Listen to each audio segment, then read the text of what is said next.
morning, dear students. Today we are starting a new unit. This is our fourth unit. In my last session मैंने आपको जो बताया था वो बताया था कि किस प्रकार से पृथ्वी का चुंबकत्व होता है, किसी स्थान पर कैसे चुंबकत्व निकालते हैं। एक इसमें एक छोटी सी बात रही है अभी कि मैंने आपसे कहा था जो डिप निडल है, डिप निडल को हम जहाँ से पृथ्वी की लाइनें निकल रही हैं, मान लिया क्योंकि हमने कहा था वो साउथ से नॉर्थ चल रही हैं। साउथ से नॉर्थ भी ये कौन सा साउथ है? ये मैग्नेटिक साउथ है। This is not your geographical south, sorry magnetic north है। मैंने जो चुंबकीय बल रेखाएं चल रही हैं वो चल रही हैं साउथ से नॉर्थ, लेकिन वो एग्जैक्टली साउथ नहीं है क्योंकि वहाँ पर मैग्नेट का एक नॉर्थ सिरा है। अगर अर्थ के अंदर एक मैग्नेट मान लें तो उसका एक नॉर्थ सिरा है, तो उससे कुछ एंगल पे होता है वो एकदम एग्जैक्टली जो भौगोलिक साउथ नॉर्थ होते हैं उनसे थोड़ा सा एक एंगल ये होता है। तो उसी में हमको डिप निडल जो ऐसे से घूम सकती है इस प्रकार से, ऐसे निडल को हम जो है उस प्लेन में पकड़ते हैं, यानी कि उस लाइन में पकड़ते हैं। एग्जाम्पल के लिए आपकी ओर मान लिया साउथ है और ब्लैक बोर्ड की ओर नॉर्थ है, तो ऐसे साउथ से नॉर्थ होगा, लेकिन मुझे जो डिप निडल है थोड़ा सा इस एंगल पर पकड़नी पड़ेगी क्योंकि जो मैग्नेटिक लाइन ऑफ फोर्स है वो साउथ के इस साइड से थोड़ा सा ऐसे करके इधर की ओर को आएंगी। तो डिप निडल को मैंने पकड़ ली। इस जो तल है इसको कहते हैं चुंबकीय याम्योत्तर, बताया था मैंने। ये भौगोलिक याम्योत्तर है, ये चुंबकीय याम्योत्तर। इनके बीच के कोण को हमने कहा था दिक्पात कोण है। और आपको जो चुंबकीय सुई पकड़नी है डिप निडल, वो चुंबकीय याम्योत्तर में पकड़नी है। अब मान लिया कोई गलती से, अच्छा चुंबकीय याम्योत्तर में मान लिया चुंबकीय मेरी जो सुई है वो नीचे की ओर को है, नॉर्थ नीचे को है मैग्नेटिक निडल का, इसका मान चुंबकीय से नीचे को है। तो ये जो क्षैतिज से जो अवनमन कोण ये बना ये वाला, तो ये जो कोण है, मान लो ये मेरा चुंबकीय याम्योत्तर है किसी स्थान पर, और मैंने चुंबकीय सुई को पकड़ा, तो चुंबकीय सुई मान लिया इस प्रकार से नीचे को है। तो ये जो क्षैतिज से अवनमन कोण है इसी को हमने नति कोण कहा था। और अगर ये बी है तो ये जो है ये बी कॉस फाई है, इसी को हम बी एच कह रहे हैं। और ये जो है बी साइन फाई है और इसको हम बी बी कह रहे हैं। अब बी बी तो किसी भी स्थान पर आप बी बी जो है वो हर समय ऊपर से नीचे को होगा, ऊर्ध्वाधर नीचे को, लेकिन जो क्षैतिज घटक है बी एच, इसको मैंने बताया था कि हम जो है उदासीन बिंदु, जब हम किसी मैग्नेटिक लाइन ऑफ फोर्सेस खींचते हैं, चुंबकीय बल रेखाएं खींचते हैं, तो उदासीन बिंदु हमें मिलते हैं। वो उदासीन बिंदुओं को ढूंढकर हम जो है इस बी एच को ज्ञात कर सकते हैं। ये तो बात हो गई कि अगर हमने चुंबकीय याम्योत्तर में इस डिप निडल को पकड़ा है, लेकिन अगर हमने चुंबकीय याम्योत्तर से किसी एक एंगल पे अगर हमने इसको पकड़ा है, तब वहाँ पर भी चुंबकीय क्षेत्र का कुछ ना कुछ घटक अवश्य विद्यमान होगा। उस कारण वह सुई जो है वहाँ पर भी कुछ एंगल बनाएगी। अब देखिए इसको ऐसे समझिए, यहाँ पर हम जो टॉपिक कर रहे हैं वो आभासी यानी कि एपरेंट आभासी नतिकोण, आभासी नतिकोण और आभासी नतिकोण तथा वास्तविक रियल जो आभासी नतिकोण और वास्तविक नतिकोण में संबंध।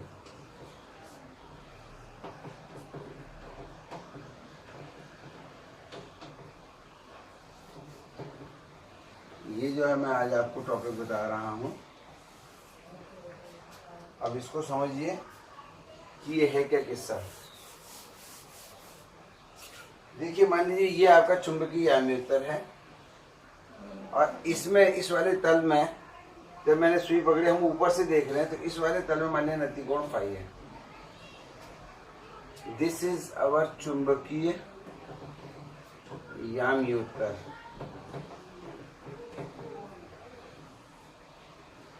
चुंबकीय याम्योत्तर है, तो इसमें जो है BH तो बच्चों ऐसे होगा, और ये जो लाइन है क्षैतिज लाइन है, तो BH तो ऐसे होगा, और BB इसी स्थान पर या तो नीचे को होगा या ऊपर को होगा। अगर चुंबकीय सुई का नॉर्थ नीचे को है, तो BB नीचे को होगा, और अगर चुंबकीय सुई का नॉर्थ ऊपर को है तो BB ऊपर को होगा। अब किसी बच्चे ने जो डिप नीडल है वो इस एंगल में पकड़, इस तल में पकड़ दी, ये चुंबकीय याम्योत्तर नहीं है, ये हो सकता है भौगोलिक याम्योत्तर हो। भौगोलिक याम्योत्तर होगा तो इनके बीच का जो कोण है वो दिक्पात कोण होगा, यानी कि एंगल ऑफ डेक्लिनेशन कहते हैं। लेकिन अगर वो कोई और तल है, मान लीजिए ये एक कोई ऐसा तल है जहाँ पर कोण थीटा 1 है, ये साई ले लेते हैं, चलिए साई के एंगल में, साई लैटिन भाषा के वर्ड है, साई के एंगल में उसने डिप नीडल को पकड़ लिया, तो यहाँ पर भी डिप नीडल जो है उसको कुछ ना कुछ एंगल दिखेगा, उसको क्षैतिज से, हॉरिजॉन्टल से कुछ ना कुछ वो एंगल वो बनाएगी। तो उस केस में हम जो है इस डिप नीडल, अगर मान लिया मैग्नेटिक मेरिडियन से, एक्चुअल मैग्नेटिक मेरिडियन हमारा ये है, और इसमें ना पकड़ के बच्चे ने इसमें पकड़ ली, ऐसे पकड़ ली, तो यहाँ भी कुछ ना कुछ डिप नीडल एंगल बनाएगी, और इस डिप एंगल को, यानी कि इसको डिप एंगल को हिंदी में हम कह रहे हैं दिक्पात कोण, नतिकोण। ये जो नतिकोण है ये एक्चुअल नतिकोण नहीं है। एक्चुअल नतिकोण आपको किस में मिलेगा? चुंबकीय याम्योत्तर में। तो ये जो है, अब यहाँ पर जो इसका जो एंगल है ये आ गया है, तो क्या अगर हमको ये पता हो और ये साई पता हो तो क्या फाई पता कर सकते हैं? तो हम इस प्रकार से एक संबंध यहाँ पे निकालना चाह रहे हैं। अब देखिए, ये हमारा एक्चुअल मैग्नेटिक मेरिडियन है, इसमें बी था नीचे को, बीबी है, BH है सामने को, और BB है नीचे को। अब इस तल में देखिए BB तो नीचे को ही है, लेकिन BH तो इधर है, तो BH का ये वाला घटक, BH का जो चुंबकीय याम्योत्तर में है ये BH, इसका इस डायरेक्शन में घटक क्या हो जाएगा? BH cos phi, cos psi, क्योंकि एक्चुअल BH तो मैग्नेटिक मेरिडियन में चुंबकीय याम्योत्तर में है, तो चुंबकीय याम्योत्तर से फाई के एंगल में इस BH का जो घटक होगा वो BH cos phi होगा। यानी कि इस वाले तल में क्षैतिज घटक है BH और ऊर्ध्वाधर घटक है BB, और आपको पता है कि tan phi जो होता है BB/BH होता है। आप कहेंगे ये कैसे होता है? तो ये मैं पिछले वीडियो में आपको बता चुका हूँ, क्योंकि BB बराबर होता है B sin phi और BH बराबर होता है B cos phi। अगर मैं इन दोनों को डिवाइड कर दूं तो B से B कट जाएगा, BB/BH और sin phi बटे cos phi tan phi आ जाएगा। इसी प्रकार से इस वाले तल में अब क्या होगा बच्चों? इस वाले टर्म में जो BH होगा वो BH डैश कहेंगे हम उसको, और वो होगा BH cos psi, और जो यहाँ पर BB डैश होगा वो तो BB वही होगा, क्योंकि BB इन दोनों का एक ही है, लेकिन इसमें जो BH था वो इसमें BH cos phi हो गया। तो अब यहाँ पे जो tan phi डैश आएगा, यानी कि आभासी नतिकोण, यानी कि एपरेंट डिप जो है वो क्या होगी? BB dash upon BH dash, इसी सूत्र से। तो देखिए, तो tan phi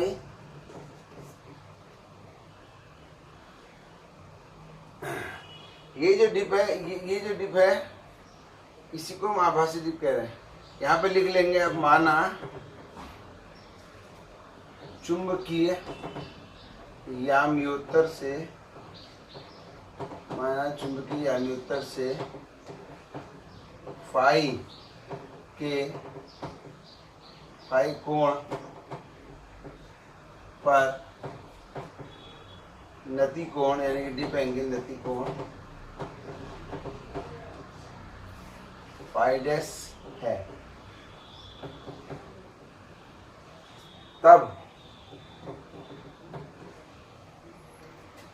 और बीवी डैश की वैल्यू रखते हैं। बीवी डैश तो बीवी है, लेकिन बी एच जो है बी एच कॉस साई है।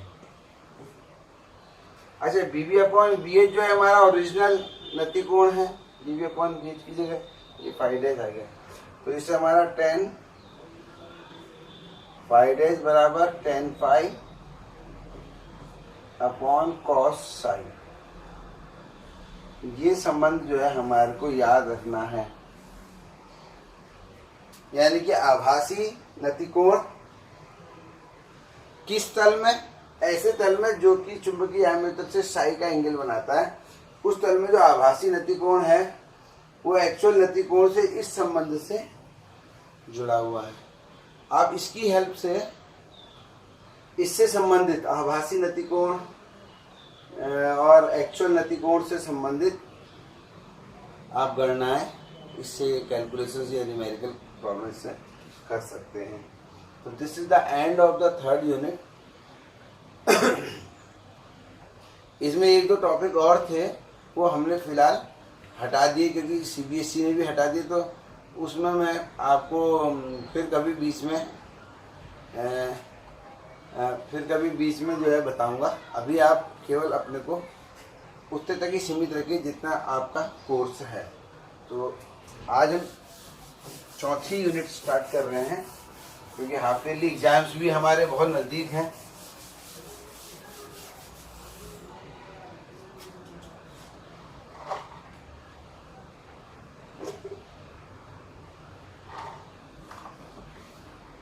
अब मैं आज आपको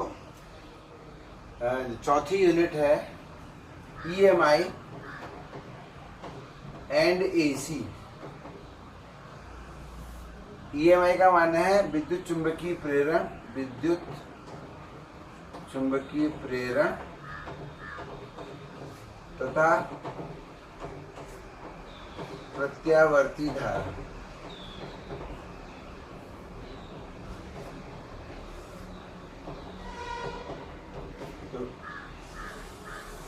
this is the fourth unit.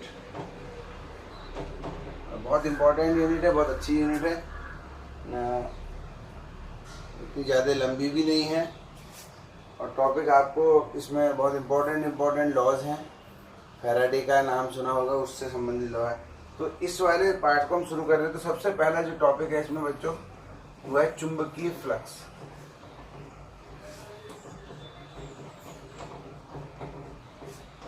Phi M, चुंबकीय फ्लक्स को आप जानते हैं फाई से हम दिखाते हैं। तो फाई एम, अगर एक समान चुंबकीय क्षेत्र है किसी जगह पर, बी, और इसमें एक छोटा सा कोई एरिया रखा है, कॉइल है, उसका एरिया वेक्टर मान लिया ए है, क्योंकि आपको पता है हम एरिया वेक्टर किसी भी तल का हमेशा उसके तल के लंबवत लेते हैं। ये चुंबकीय क्षेत्र की दिशा है, ये अगर ये एंगल थीटा है, और एरिया अगर मैं इसको छोटा एरिया ले लेता हूँ डी ए, अगर कोई समतल पृष्ठ है, समतल का माने एकदम प्लेन, मैंने चुंबकीय क्षेत्र है सामने को और तल ऐसे रखा है ऐसे, तो तल का जो लंब है ऐसे, तो इस केस में इस तल से, क्योंकि चुंबकीय क्षेत्र के लंबवत रखा है, तो कुछ ना कुछ लाइनें इससे गुजर रही होंगी, तो इसका माने इससे कुछ ना कुछ चुंबकीय फ्लक्स जा रहा है। बिल्कुल आपने विद्युत फ्लक्स पढ़ा है, तो ये बिल्कुल सिमिलर टू दैट है, बिल्कुल विद्युत फ्लक्स भी इसी प्रकार से हमने निकाला है, तो दोनों में कोई अंतर नहीं है। वहाँ हम पृष्ठ लेते थे, कोई सरफेस लेते थे, यहाँ पर हम कॉइल का सरफेस ले रहे हैं। यहाँ पर भी पृष्ठ ही, बट इट इज द पृष्ठ ऑफ अ कॉइल। कोई कॉइल है, जैसे कोई तार का हमने लूप बना लिया, या रिम ले लो, साइकिल का रिम ले लिया हमने, खाली बाहर का जिसमें तीलियाँ नहीं लगी हैं, ऐसा रिम ले लें, चूड़ी ले लें, तो अगर हम चुंबकीय क्षेत्र ऐसे है और हम उसको इस प्रकार से रख दें और ये तल प्लेन हो, घुमा हुआ ना हो, तो चुंबकीय फ्लक्स जो है वो B डॉट डी ए होता है। जैसे वहाँ E डॉट डी था, यहाँ B डॉट डी है। यदि एक समान चुंबकीय क्षेत्र B, एक समान चुंबकीय क्षेत्र B में कोई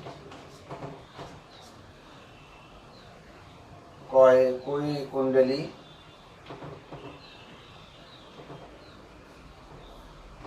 जिसका तल समतल हो। फिलहाल यहाँ पे आप पृष्ठ भी लिख सकते हैं, इसको कोई दिक्कत नहीं है। कोई कुंडली जिसका तल समतल है, यदि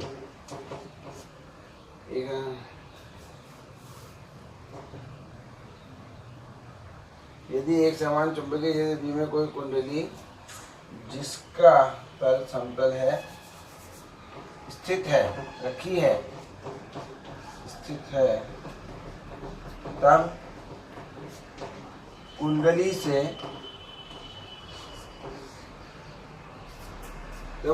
से गुजरने वाला चुंबकीय फ्लक्स φm बराबर होता है B डॉट डी ए। ये डॉट गुणन है और आप जानते हैं डॉट जो प्रोडक्ट होता है, गुणा होता है, वो एक स्केलर होता है। इसका माने ये है कि आपका जो चुंबकीय फ्लक्स है वो एक अदिश राशि है, स्केलर क्वांटिटी है। और B डॉट डी ए बराबर आप जानते हैं B D A cos theta होता है, और B जो है वो टेस्ला होता है और A मीटर स्क्वायर होता है। तो टेस्ला मीटर स्क्वायर इसका एक यूनिट है। और वैसे फ्लक्स को क्योंकि वेबर को इसका श्रेय जाता है, तो वेबर करके WB वेबर ऐसे भी लिखते हैं। तो 1 वेबर या 1 टेस्ला मीटर स्क्वायर जो है वो एक ही चीज है। तो इस प्रकार से बच्चों ये हम जो है इस फ्लक्स को ऐसे करके निकाल सकते हैं। ये तो था कि अगर पृष्ठ जो है कुंडली का समतल हो, लेकिन अगर कुंडली का जो फ्लक्स है वो घुमा हुआ हो, तब हम क्या करेंगे, उस पृष्ठ के छोटे छोटे डिफ्रेंशिएशन करके छोटे छोटे टुकड़ों में उसको बदल लेंगे, और उन टुकड़ों का हम क्या करेंगे, उनका हम जो है फ्लक्स हर टुकड़े से निकालेंगे, बाद में उनको ऐड कर देंगे। तो हम इसको डायरेक्टली लिख लेते हैं, क्योंकि हमने ये वहाँ तक किया है विद्युत क्षेत्र में, तो यहाँ पे लिख देते हैं सीधे, यदि पृष्ठ समतल ना हो या चुंबकीय क्षेत्र एक समान ना हो, या चुंबकीय क्षेत्र असमान हो,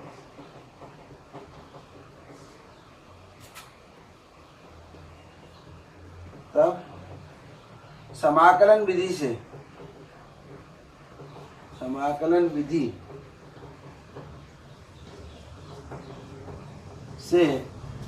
φm बराबर क्या हो जाएगा, integration B dot D A. छोटे छोटे उस पृष्ठ के हम टुकड़े कर देंगे, छोटे छोटे,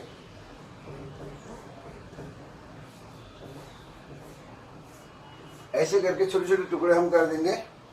और क्योंकि इतने छोटे छोटे टुकड़े कर देंगे, हर तल एक समतल पृष्ठ हो जाएगा।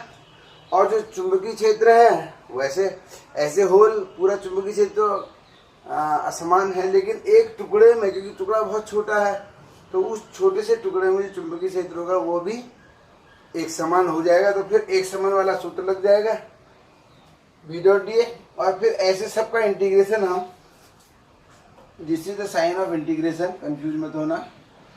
बी डॉट डी ए करके हम फ्लक्स निकाल लेंगे।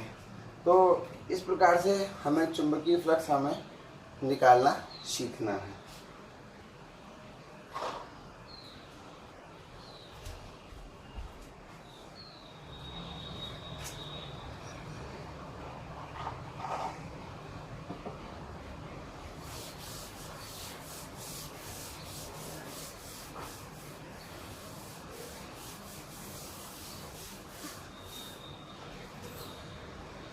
अब जो है फ्लक्स हमारी समझ में आ गया है। अच्छा, इतना तो आपको स्पष्ट ही होगा कि फ्लक्स, कुछ मामलों में हम फ्लक्स एक ऐसी चीज़ है जो आप वर्बली भी बता सकते हैं। जैसे एग्जांपल के लिए मान लिया फ्लक्स जो है आपकी तरफ से इस श्यामपट्टी की तरफ है, ब्लैक बोर्ड की ओर को है, तो इस ब्लैक बोर्ड से फ्लक्स गुजरेगा क्योंकि चुंबकीय क्षेत्र आपसे, आपकी ओर से इधर को है, तो इससे गुजरेगा। लेकिन अगर मैं इसी ब्लैक बोर्ड को ऐसे से ऐसे कर दूं, इस प्रकार से रख दूं, तो अब फ्लक्स इससे नहीं गुजर पाएगा। तो ये सामान्य से ऑब्जर्वेशन है, इनका भी हम इस्तेमाल करते हैं फ्लक्स निकालते समय। अब देखिए फैराडे के नियम। फैराडे के नियम और किसके नियम है? विद्युत प्रेरण के, यानी कि विद्युत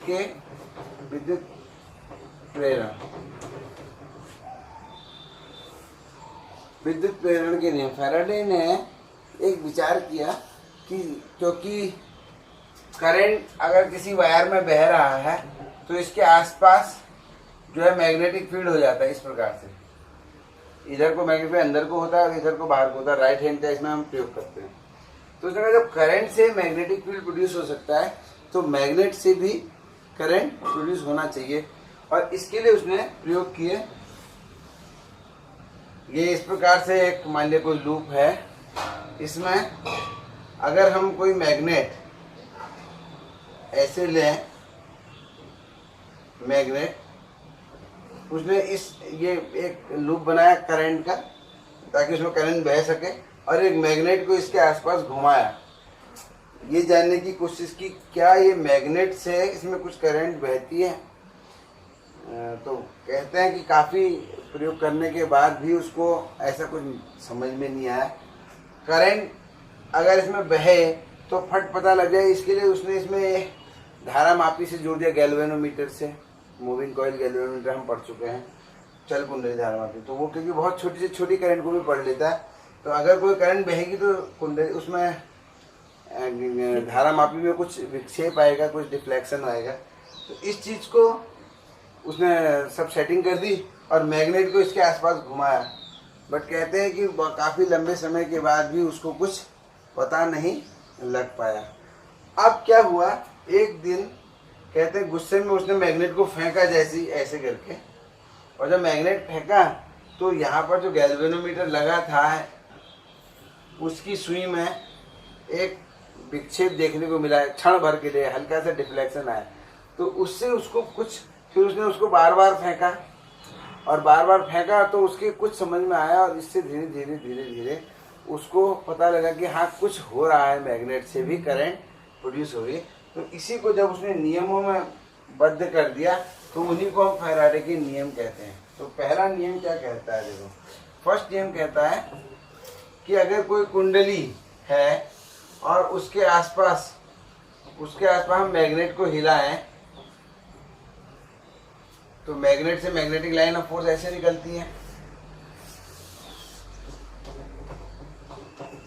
जब आप मैग्नेट को हिलाएंगे तो आप जानते हैं ऐसे ले जाएंगे, मान लीजिए इधर को मैग्नेट ले जा रहे हैं, तो इस कुंडली से गुजरने वाली लाइनें जो है, लाइनों की संख्या बढ़ेगी, और जब इसको आप पीछे ले जाएंगे तो कुंडली से गुजरने वाली लाइनों की संख्या कम होगी।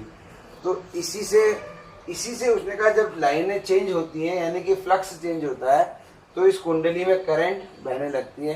क्योंकि इस करंट कब बहती है आपको याद होगा, जब सेल लगाते हैं, यानी कि सेल क्या प्रोवाइड करता है कुंडली को, एक ईएमएफ देता है, विद्युत वाहक बल। तो अगर हम मैग्नेट को हम उसके आसपास ले जा रहे हैं तो बिना सेल के इसमें एक विद्युत वाहक बल अदृश्य रूप से इसमें क्रिएट हो जा रहा है, उत्पन्न हो जा रहा है, जिस विद्युत वाहक बल का नाम है प्रेरित विद्युत वाहक बल। तो उसी के बारे में पहला नियम दिया कि जब फर्स्ट लॉ ऑफ, तो आप इसको लिख लेना, प्रथम नियम है, प्रथम, जब किसी कुंडली से गुजरने वाले, या इसके लिए एक टर्म और आता है, गुजरने वाले या बद्ध,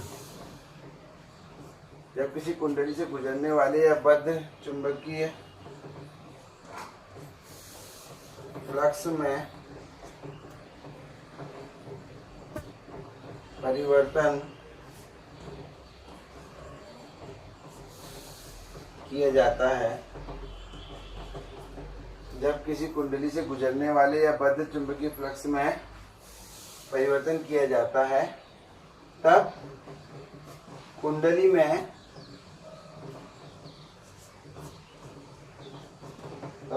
में एक विद्युत वाहक बल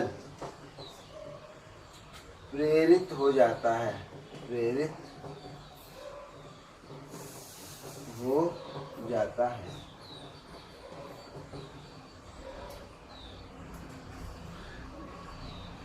यदि प्रेरित हो जाता है, यह विद्युत वाहक बल क्या कहलाता है? यह विद्युत वाहक बल प्रेरित, यह विद्युत वाहक बल प्रेरित विद्युत वाहक बल कहलाता है।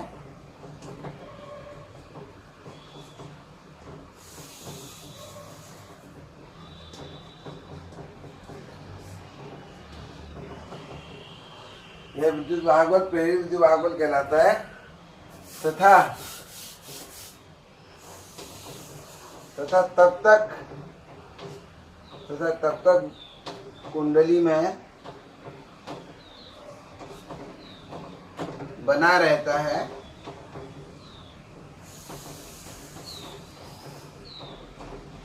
जब तक कि फ्लक्स परिवर्तन, जब तक फ्लक्स परिवर्तन बना रहेगा, तब तक विद्युत वाहक बल भी बना रहेगा। ठीक है।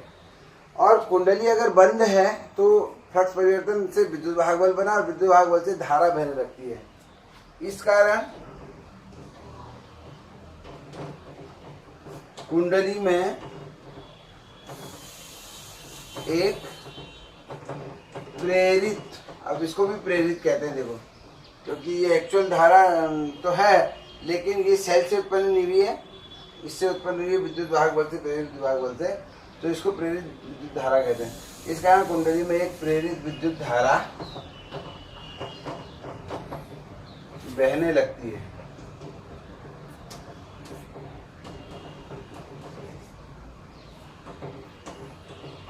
तो this was the first law, और मुझे लगता है कि आपकी समझ में आ गया होगा। फ्लक्स परिवर्तन, यहाँ पे ध्यान रखना, अगर हम इस चुंबक को रोक दें तो कुंडली से फ्लक्स तो गुजर रहा है, फ्लक्स के गुजरने से नहीं होगा बल्कि फ्लक्स को चेंज होना चाहिए। तो आपको मैग्नेट को हिलाना पड़ेगा। जब तक आप मैग्नेट नहीं हिलाएंगे, फ्लक्स चेंज नहीं होगा, तब तक धारा नहीं बहेगी। तो इसमें जो विद्युत वाहक बल आप तभी तक उत्पन्न कर पाएंगे जब तक आप इस मैग्नेट को हिला रहे हैं। तो you are suppose to change the position of magnet continuously. ये बात आपको ध्यान रखनी है। अब दूसरा नियम आता है कि भाई चलो ठीक है, प्रेरित विद्युत वाहक बल क्या होता है। एक तो ये बात समझ में आई, प्रेरित विद्युत वाहक बल वो है जो फ्लक्स परिवर्तन से उत्पन्न होता है, और जो सेल से उत्पन्न होता है उसे विद्युत वाहक बल कहते हैं, ईएमएफ।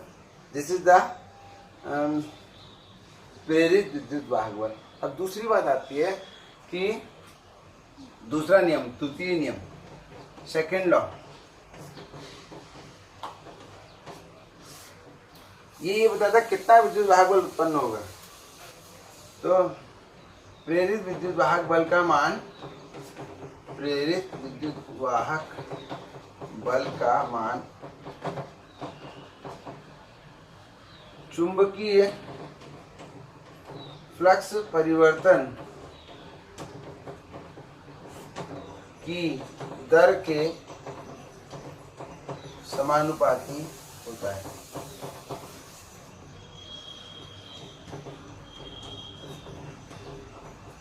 यदि डेल्टा फाई फ्लक्स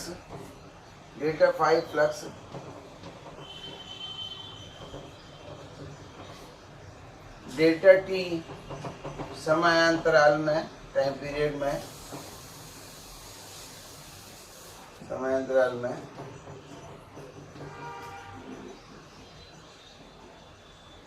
यदि delta phi flux delta T समयांतराल में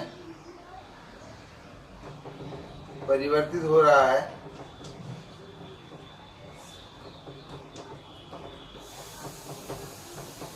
तब प्रेरित विद्युत वाहक बल, इसे हम ई कहेंगे, ई समानुपाती होगा delta phi upon delta T.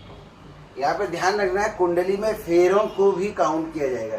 अगर एक फेरे से जितना फ्लक्स है तो मान लिया कुंडली में 10 फेरे, तो 10 फेरे से कितना फ्लक्स पहले गुजर रहा था और डेल्टा टी समय पश्चात तब कितना गुजर रहा है, आपको पूरा देखना पड़ेगा। ये कुंडली के फेरों को नहीं छोड़ना, उनको भी लेना है, क्योंकि हम जानते हैं अगर एक फेरे से 10 वेबर का फ्लक्स गुजर रहा है तो 10 फेरों से 100 वेबर का फ्लक्स गुजरेगा। इस तरीके से आपको इसको करना है। या ई बराबर K delta phi upon delta T.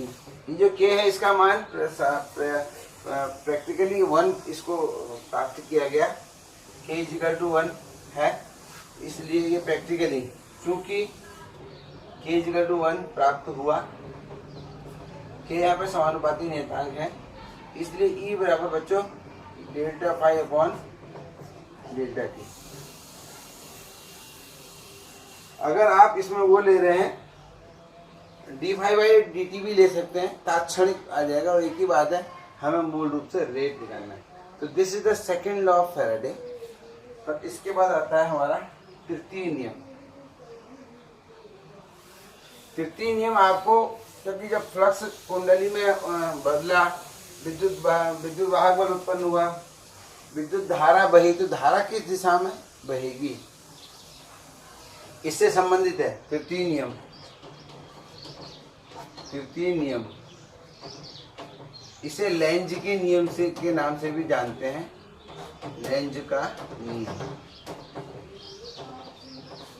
और इसको ऊर्जा संरक्षण का यानी एनर्जी कंजर्वेशन लॉ भी कहते हैं, ऊर्जा संरक्षण का नियम। अब कैसे ये बाद में समझाऊंगा आपको, संरक्षण नियम। और इसको फैराडे का थर्ड लॉ भी कहते हैं। लेंज ने बताया कि जब हम किसी कुंडली में ये गति की दिशा है, अगर कोई कुंडली में हम फ्लक्स परिवर्तन कर रहे हैं,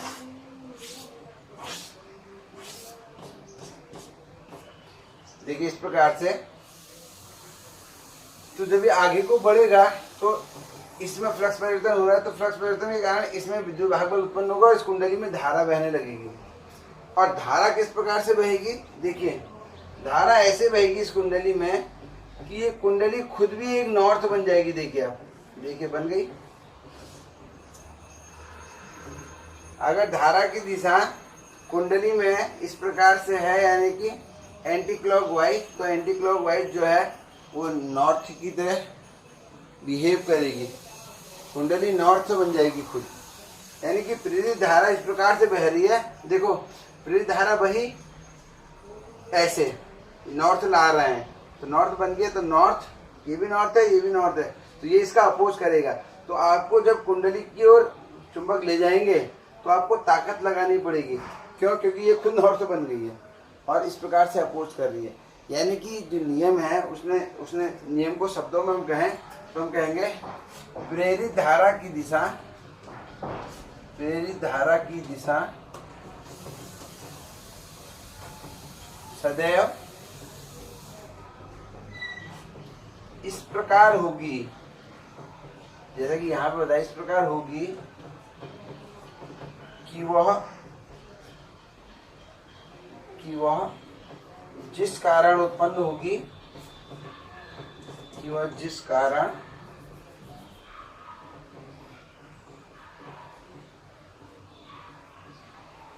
उत्पन्न होगी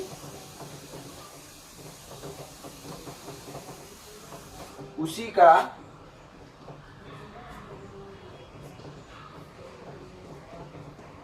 विरोध करेगी। ये तीसरा नियम है। इस नियम को हम और भी डिटेल में समझेंगे आगे। तो आज जो है हमने चौथी यूनिट की स्टार्टिंग कर दी है। आप लोग इसके नोट्स बना लीजिए और फिर मैं इसका फर्दर आगे को एक्सप्लेनेशन आपको दूँगा।